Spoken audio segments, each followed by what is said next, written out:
প্রথমে একটা ছোট্ট বাটি নিয়েছি, তার মধ্যে 1 চামচ আমি নিয়ে নিলাম বাটার, বড় চামচের 1 চামচ বাটার নিতে হবে।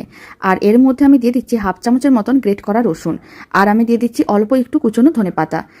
এবার অল্প একটু চিলি ফ্লেক্স দিয়ে দিচ্ছি, আপনারা চাইলে লঙ্কার গুঁড়োও দিতে পারেন, কুচনো কাঁচা লঙ্কাও দিতে পারেন। এবার সমস্ত কিছু একসঙ্গে খুব ভালো করে মিশিয়ে নিতে হবে।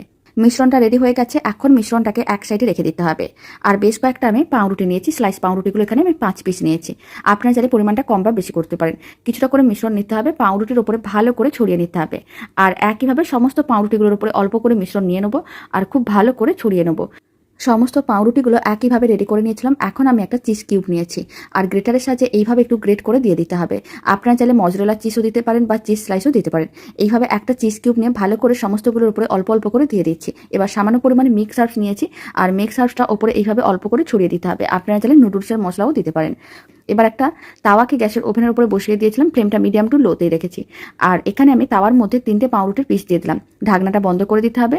এইভাবে 3 থেকে 4 মিনিট রেখে দিতে হবে, তাহলে নিচটা বেশ লাল হয়ে যাবে আর ওপরের চিজগুলো মেল্ট হয়ে যাবে, বেশ মুচমুচে হয়, খেতেও ভালো লাগে।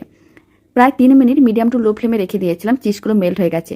এবার পাউরুটির পিসগুলোকে তুলে একটা প্লেটের মধ্যে সার্ভ করে নিতে হবে। আপনারাও বাড়িতে বানিয়ে দেখতে পারেন, কম সময়ের মধ্যে রেডি হয়ে যায়, খেতে ভীষণ ভালো হয়। রেসিপিটা ভালো লেগে থাকলে আপনারা যদি ফেসবুক থেকে রেসিপিটা দেখছেন, পেজটিকে ফলো করে নেওয়ার অনুরোধ রইল। ইউটিউব থেকে দেখলে চ্যানেলটি সাবস্ক্রাইব করে নেওয়ার অনুরোধ রইল।